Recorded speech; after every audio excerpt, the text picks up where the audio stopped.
What's up? Man, yesterday I had the most interesting conversation with my homeboy Cyrus. He hit me up via text saying, "Did you hear about Jordan Peele?" I'm like, "No, what's up?" He balled up his script to his latest film and threw it away, starting from scratch. I'm like, "What? This movie comes out next year. The same day as M. Night Shyamalan, as a matter of fact." He goes, "Yeah, ain't that a trip?" So we was going back and forth, back and forth. And I said, you know what? I wonder, did he do it because of the recent success of Ryan Coogler? And we both sent back emojis laughing. I said, "Man, fuck all of this. Let's call each other and talk."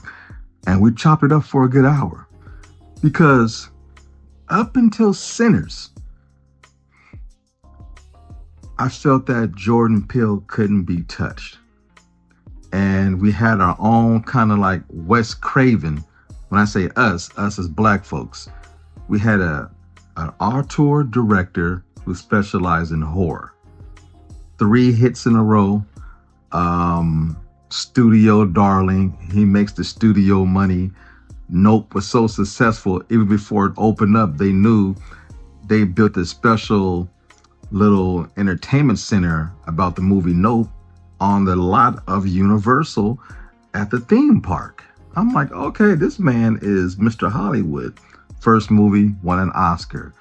He helped produce Spike Lee's next movie. It won an Oscar. So Jordan Peele couldn't do no wrong. And all this time, Ryan Coogler, Fruitvale Station, Creed, Black Panther.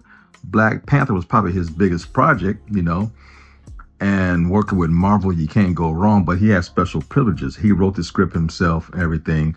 Marvel said, well, you have to add these elements because it's part of a bigger universe, which is, it is what it is. But Black Panther was very unique and original. And he proved that he can work with a big budget, a big studio, and still be profitable. Followed up with the second Black Panther, Wakanda Forever. Circumstances that you couldn't believe he had to go through, he still managed to put out a movie that made money. So he took a break from Marvel. I guess he's under a contract for 3 films. They tried to get him to do an Avengers film. He flat turned it down. I'm like, thank you. Do not be tied to Disney for the rest of your life. It will ruin your career. So this time went by and he came out, wrote, produced Sinners. And I'm going to tell you something. This is a true story. Months ago, Cyrus said, "Yo, I think this is going to be a blockbuster." I'm like, man, I think it'll do fine. But the word blockbuster and Sinners just don't go together. Boy, was I wrong. He nailed it. This movie was special. It's become a phenomenon that people have seen it at multiple watches. Some people try to talk bad about it just to get clicks on their channel. I've noticed that lately after the movie been out for a month. But nevertheless, it's a phenomenon. It's made money. Hollywood is on his heels right now. You got this black director that's doing all this stuff. And I'm wondering, because he switched up genres and came into the horror genre, did it kind of make Jordan Peele look at himself and says, damn, I need to step up my game? Because up until this point, like I said, Jordan Peele couldn't do no wrong. And I still feel to this very day, I think Jordan Peele is the better director, but I feel that Ryan Coogler is a special, phenomenal storyteller who is a director. I think that's the only bit of difference. Because Jordan Peele is special, but that's like somebody coming on your block and showing you up. Dude, you came into my backyard and my genre and showed me up. Now I got to step up my game because Sinners is something special.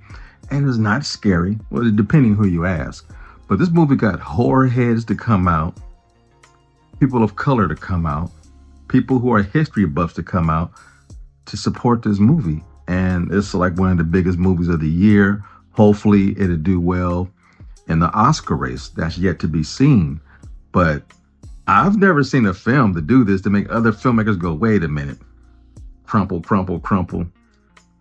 I got to start from scratch. This dude came into my block and showed me up. That's what we think happened when me and Cyrus was talking. Could have been other circumstances. Yeah, I know the strike had a lot to do with things being delayed and stuff like that. But from brother to brother, nah. This dude came to your block and your girl was checking him out, and she was like, I think that's what's happened. But I like to call it the Coogler effect. This dude has changed Hollywood and the way everybody thinks about movies and script writing with one original piece of filmmaking. I love it, man. May it continue. Peace. You know the routine. Be sure to like, share, subscribe, tell all your friends, and more importantly, leave your comments down low, and I'm out. Peace. Fade to black.